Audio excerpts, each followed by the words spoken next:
প্রিয় দর্শক, আমি এই ভিডিওটা এমনিতে একটু বানাইলাম, তা গুরুত্বপূর্ণ একটা আপনাদেরকে তথ্য দেওয়ার জন্য, যেটার জন্য মূলত কথা বলতেছি। ওই তথ্যটা হচ্ছে, অনেকে দেখি ভুলভাবে বোর্ডার করে।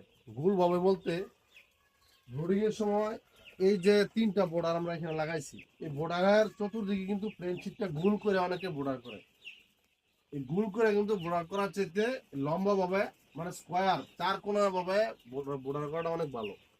এটার কারণটা যদি আমি আপনাদেরকে বলি, এখন মনে করেন কথার কথা, আপনারা দেখেন এই বোর্ডারটা কিন্তু তিন জায়গায় লাগানো আছে।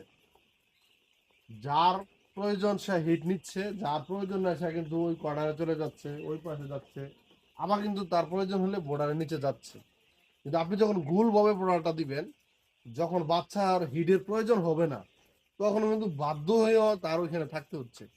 এটা কিন্তু একটা রীতিমতো তাদের সাথে একটা অন্যায়। কারণ আপনার যেরকম রোদ্রে আমরা যখন যাই, তখন কিন্তু আমাদের শরীরে একটু গরম লাগে, আমরা একটু ছায়াতে আসি। আবার যদি মনে হচ্ছে যে একটু শীত লাগতেছে, আবার আমরা রোদ্রে যাই। মানে আমাদের শরীরের বডির যে তাপমাত্রাটা আমরা যেভাবে মনে করতেছি, যেভাবে রিল্যাক্স ফিল করতেছি, আরাম ফিল করতেছি, ওইভাবে কিন্তু আমরা যাচ্ছি আসতেছি। তো তাদের কিন্তু সেম এরকমই। আপনি যদি স্কোয়ারে করেন, তো তার প্রয়োজন নেই, সেই দিকে চলে আসলো। আবার তার প্রয়োজন সে কিন্তু নিচে গেল, বোর্ডার নিচে গেল।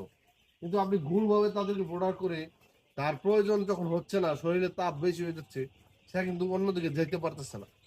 আর একটা জিনিস বলি আপনাদেরকে, অনেকে বলে যে এইভাবে দিলে হিটের একটু সমস্যা হয়।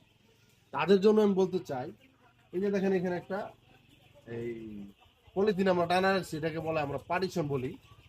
আমরা কিন্তু বাচ্চা এখানে দেওয়ার পরে এই পার্টিশনটা কিন্তু আমরা নামাই দিয়েছিলাম মাটি পর্যন্ত। এত করে কিন্তু বাকি যে পুরো ঘরটা দেখেন আপনারা খালি, ওইদিকে কিন্তু যাতে করে শুধুমাত্র হিটটা এই জায়গায় থাকে, এই জন্য কিন্তু আমরা এখান দিয়ে পলিথিন দিয়ে দিছি, উপর দিয়ে পলিথিন দিয়ে দিছি। এখন শুধুমাত্র অক্সিজেনের জন্য আমরা অল্প একটু ফাঁকা রাখি। এখন উপর দিয়েও কিন্তু আমরা এই পলিথিন দিয়ে দিয়েছি, সাইড দিয়েও কিন্তু এইভাবে দেওয়া আছে, যাতে করে শুধু এই এই যেখানে বাচ্চাটা আছে, হিটটা যেন শুধু এই জায়গায় থাকে। তো স্কোয়ার করে আপনারা বোর্ডার করবেন, এটা আমার আপনাদের প্রতি অনুরোধ। আশা করা যায় মুরগির জন্য এটা ভালো হবে। কিন্তু রাউন্ড ভাবে কিন্তু করবেন না এটা। যদিও মনে হচ্ছে যে আপনার হিট বেশি হচ্ছে, কিন্তু বাচ্চা কিন্তু প্রয়োজন মাফিক সে ইচ্ছা করে এদিক সেদিক যাইতে পারতেছে না। তো আজ এ পর্যন্তই, দেখা হবে অন্য কোনো ভিডিও।